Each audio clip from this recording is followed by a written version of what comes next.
প্রেম ঘটিত বিষয় নিয়ে নন্দীগ্রাম কলেজে প্রিন্সিপালের রুমে হাতাহাতি এভিভিপি ও টিএমসিপির মধ্যে, আর সেই ভিডিও সোশ্যাল মিডিয়ায় ভাইরাল।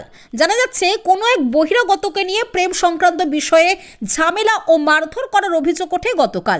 সেই অভিযোগ নিয়ে নন্দীগ্রাম সীতানন্দ কলেজের অধ্যক্ষর কাছে গেলে সেই প্রিন্সিপাল রুমেই এভিভিপি ও টিএমসিপির বচসা থেকে মারধর করার অভিযোগ ওঠে একে অপরের বিরুদ্ধে। মুহূর্তে সেই ভিডিও ভাইরাল হয়েছে।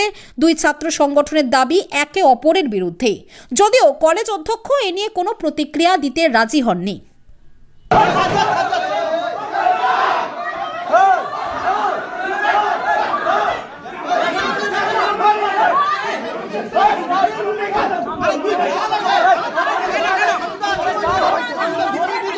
আমি তো